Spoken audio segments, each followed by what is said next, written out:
ഞാൻ ഈ പറയുന്ന ഓരോ കാര്യങ്ങളും ഞാൻ ആണയിട്ട് പറയുകയാണ്. 100% സത്യമാണ്. സ്വാമി അയ്യപ്പനാണ്, മഹാത്മാഗാന്ധിയാണ്, എനിക്ക് 2 മക്കളുണ്ട്, യാഗും യുഗും. അവരാണ് ഈ പറയുന്ന ഓരോ കാര്യവും സത്യമാണ്. ഒന്നാമത്തെ എന്റെ ബോധ്യം, നമുക്കൊരിക്കലും കള്ളത്തെ കള്ളം കൊണ്ട് ജയിക്കാൻ കഴിയില്ല. കള്ളത്തെ സത്യം കൊണ്ടേ ജയിക്കാൻ കഴിയും. ഇരുട്ടിനെ ഇരുട്ടുകൊണ്ട് തോൽപ്പിക്കാൻ കഴിയില്ല, വെളിച്ചം കൊണ്ടേ തോൽപ്പിക്കാൻ കഴിയും. വെറുപ്പിനെ വെറുപ്പ് കൊണ്ടല്ല, ബഹുമാനവും സ്നേഹം കൊണ്ട് മാത്രമേ ചെയ്യാൻ കഴിയും. അതുകൊണ്ടാണ് ഈ വിഷയങ്ങൾ പറയുന്നത്. എന്നോട് ഇപ്പം പറയുന്ന കേസിനെ കുറിച്ച് പറയരുതെന്നാണ്. അതുകൊണ്ട് ഞാൻ കേസിനെ കുറിച്ച് പറയുന്നില്ല. പക്ഷെ ഒരു കാര്യം എനിക്ക് പറയാതിരിക്കാൻ പറ്റില്ല, അതെനിക്ക് പറയാനുള്ള റൈറ്റ് ഉണ്ട്. ഓൾറെഡി നമ്മൾ കോടതിയിലും പറഞ്ഞിട്ടുണ്ട്. എനിക്ക് നോട്ടീസ് തന്നിട്ടില്ല. എനിക്ക് നോട്ടീസ് തന്നാണ് അറസ്റ്റ് ചെയ്തതെന്നാണ് നമ്മുടെ പ്രോസിക്യൂഷൻ അടക്കം കോടതിയിൽ പറഞ്ഞത്. നിങ്ങൾക്ക് ഇത് അന്വേഷിക്കാവുന്ന കാര്യമാണ്. ഇനി കേസിനെ കുറിച്ചല്ല, എനിക്ക് കേസിനെ കുറിച്ച് 2 കാര്യങ്ങളുണ്ട്. കേസിനെ കുറിച്ച് പറയരുതെന്നുള്ളതുകൊണ്ട് അത് പറയുന്നില്ല. പക്ഷെ ഈ വ്യാഴാഴ്ച നടന്ന ഒരു കാര്യം എനിക്ക് എന്തായാലും പറയാം. ഈ വ്യാഴാഴ്ച ജാമ്യം കിട്ടേണ്ടതായിരുന്നു. അപ്പോ അവിടെ അഡ്വക്കേറ്റ് കയറി ഓപ്പൺ കോടതിയിൽ അടുത്ത കള്ളം പറഞ്ഞു, പോലീസ് റിപ്പോർട്ട് കിട്ടിയില്ല. നിങ്ങൾക്ക് പോലീസിലൊക്കെ ബന്ധമുള്ളതല്ലേ, അന്വേഷിക്കാം. പോലീസ് ഓൾറെഡി റിപ്പോർട്ട് കൊടുത്തിരുന്നു. എന്റെ ഫ്രണ്ടിലിരുന്ന ഇറിറ്റേറ്റഡ് ആയ പോലീസുകാര് അവിടെ വിളിച്ചു ചോദിച്ചു, നിങ്ങൾ എന്താ ഇങ്ങനെ പറഞ്ഞതെന്ന്.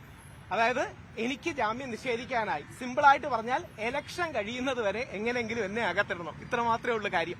അതിന്റെ കാര്യം എന്ന് പറഞ്ഞാൽ ശബരിമല സ്വർണ്ണക്കൊള്ളയ്ക്ക് ബദലായിട്ട് സ്ത്രീ പീഡനം, രാഹുൽ മാങ്കൂട്ടത്തിൽ തുടങ്ങിയ വിഷയങ്ങളാണ് ബഹുമാനപ്പെട്ട മുഖ്യമന്ത്രി അടക്കം റേസ് ചെയ്യാൻ ആഗ്രഹിച്ചത്. ഞാൻ വെളിയിലുണ്ടെങ്കിൽ സാമൂഹ്യ മാധ്യമങ്ങളിലടക്കം അതിനെതിരെ ശക്തമായി ക്യാമ്പയിൻ ചെയ്യുമെന്ന് അദ്ദേഹത്തിന് അറിയാം.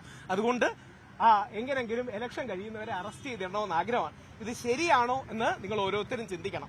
2 പോയിന്റും കൂടെ. ആരോടും ഇതിൽ ദേഷ്യമില്ല, ആർക്കെതിരെയും പരാതിയില്ല. പക്ഷെ ഹൈക്കോടതിയിൽ ഈ കാര്യങ്ങൾ ചൂണ്ടിക്കാണിച്ച് എനിക്ക് നോട്ടീസ് കിട്ടിയില്ല, നോട്ടീസ് തന്നു എന്ന് കള്ളം പറഞ്ഞു തുടങ്ങിയ കാര്യങ്ങൾ ഇങ്ങനെ പറഞ്ഞാൽ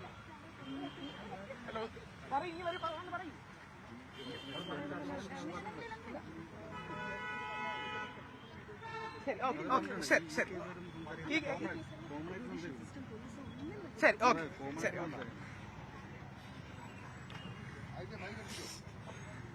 കരഞ്ഞോണ്ട് ഭാര്യ പറയുകയാണ്, പോലീസ് സ്റ്റേഷനിൽ വന്ന് എന്റെ അമ്മ കരഞ്ഞോണ്ട് പറഞ്ഞു, മോനെ നിർത്ത്. എന്തിനു വേണ്ടിയാണ് ഞാൻ ആ ഫൈറ്റ് ചെയ്യുന്നത്? ഈ സാധനത്തിന് വേണ്ടിയാണ്. എന്തുകൊണ്ടാണ് മെൻസ് കമ്മീഷന് വേണ്ടി ഫൈറ്റ് ചെയ്യുന്നതെന്ന് പറഞ്ഞാൽ 16 ദിവസത്തോളം അങ്ങനെ വ്യാജ പരാതിയാന്ന് എനിക്ക് പറയാമല്ലോ, കേസിനെ കുറിച്ചല്ല. ആ വ്യാജ പരാതിയിൽ എന്നെ അറസ്റ്റ് ചെയ്ത് അകത്തിട്ടതാണ്. നിങ്ങളെ ആരെയും ഇതേപോലെ അറസ്റ്റ് ചെയ്താൻ സാധ്യതയില്ലേ? നമ്മുടെ മക്കളെ ഇതേപോലെ അറസ്റ്റ് ചെയ്താൻ സാധ്യതയില്ലേ?